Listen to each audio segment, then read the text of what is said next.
Okay, here's a little status update on the Plymouth Electrollite. This is the Tesla Swap Plymouth Satellite. It's a 1972 B-body Mopar. Been plugging away. I've got a new bumper fit to it. I'm not going to leave it chrome. It's probably going to be wrapped or painted.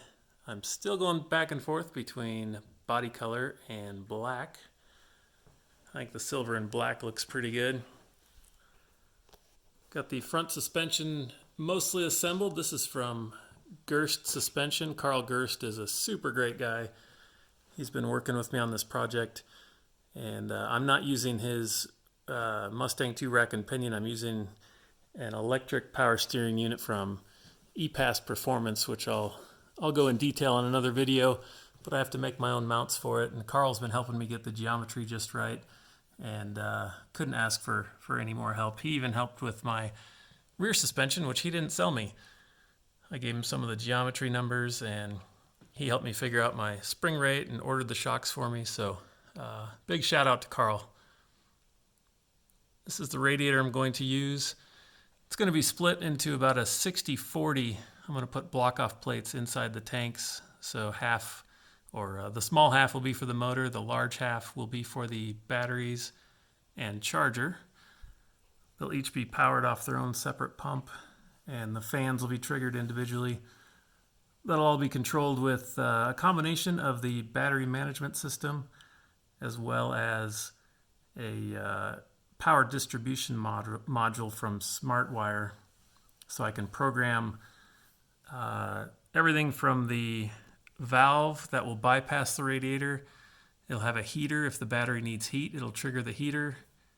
It'll turn on the fan if it's going through the radiator and needs extra cooling, and eventually it'll actually have a air conditioning chiller in a flat plate heat exchanger that'll chill it further. The idea being keep the batteries at 80 degrees or as close to it at all times. The motor, on the other hand, it can run super hot, and so a smaller radiator will be plenty for the motor, and keeping the batteries healthy is my biggest concern. I've been working on the brakes today. I've got most of them plumbed. I just have to do the T in the back. This is that nickel copper hard line that's easy to bend by hand, or can make nice radiuses with a bender. Had to modify the mounting of the Willwood proportioning valve up there, so it's a little closer to the master cylinder than normal, but the reason was the Mopar has a 4-bolt mount, so I have an adapter plate to go to the Willwood 2-bolt, and anyway, I made all those little lines. It worked out okay, and I put the line lock for the front so I can shut off the front brakes. With the Tesla power unit, you can't really power brake, so if you want to heat up the rear tires, you need the line lock system, otherwise you'll roll. Speaking of tires, these are the Nitto 555 G2 series. This is a 285. I could probably go a little bigger. I don't know if you can see the wheel well on the inner side there. If I can get a higher positive offset wheel, which I'll have to go custom to do that, I could probably run a 325 under here. But the 285s will be fine for now. I have lots of rear weight, so this drivetrain, the whole subframe is from the Tesla Model S. That weighs about 500 pounds. And then I'm going to have 520 pounds of batteries in the trunk, which is actually aft of the axle, kind of where that cardboard box is in the trunk. So plenty of rear weight with a wider tire than the Tesla comes with. I think the traction is going to be pretty good. And then on the front side, it'll have another 870 pounds of batteries up front, and I'm going to put 275 35 19s in the front. So 20s in the rear, 19s in the front. Pretty close in width. It'll look pretty square, I think. Spring rates, these are the Viking double adjustables. So you've got compression rebound adjustments. Spring rate is 400 in the front, 450 in the rear. The main difference being, I think the weight is going to be about the same front and rear overall, but the rear has a different motion ratio. Here's the brake line going back. All of these screws, I put a nutsert in there so it has a nice connection. It's not going to come loose.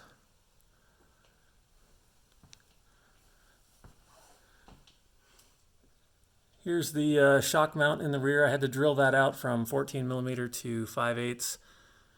That's a 3/4 inch DOM swedge tube for a push rod. So that goes up to the cantilever suspension. This box just has the wiring that I need to hook up for the motor. Rear bumper's in good shape. Again, that'll either be body color. I tried just a color match to see what I liked. I think it looks pretty cool.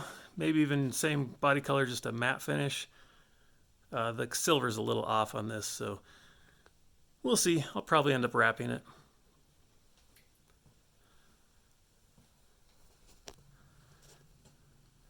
Here's a little view of the garage. This is how I work every day. It's not super organized. We got 3 kids and kid stuff and everything else going on, normal house stuff. So I also have another car I park in here. So it's just working at home, little DIY shop. Luckily I had tall ceilings to fit the lift.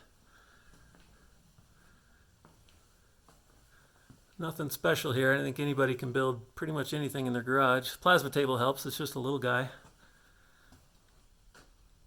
And just some random tools. You may have seen my picture of my drill press used as a bearing press.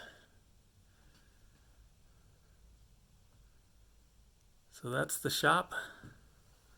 I've got the rest of my batteries up top here.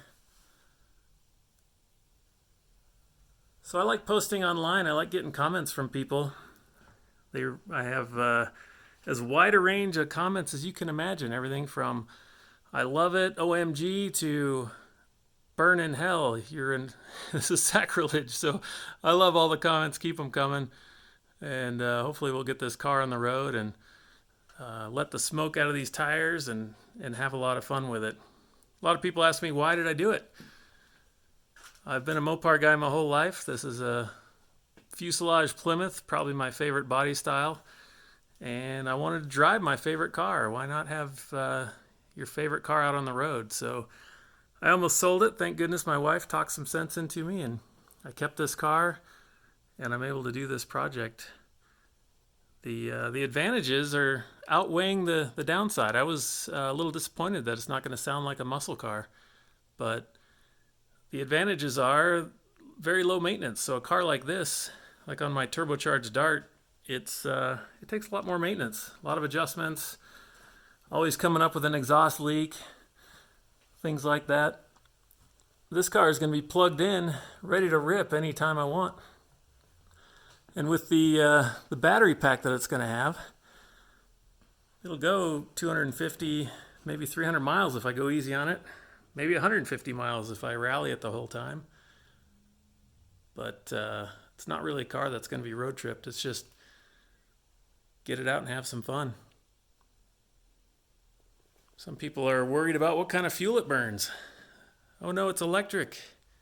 That's too weird. You have to burn stuff. Well, it takes electricity to make fuel, number one. Number two, you can charge this thing with any fuel I've ever known. Could be hydro, could be wind, could be solar, could be diesel, propane. You can make electricity with anything. So I think the advantages outweigh the downsides.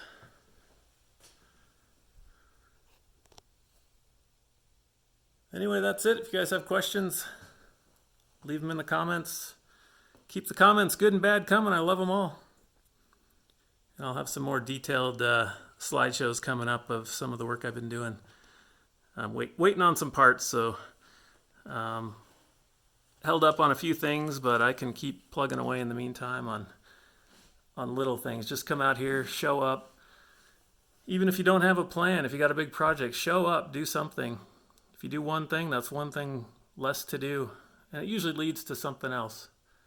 So I didn't have a plan today, but I got most of the brake lines done. It just kind of flowed really nice.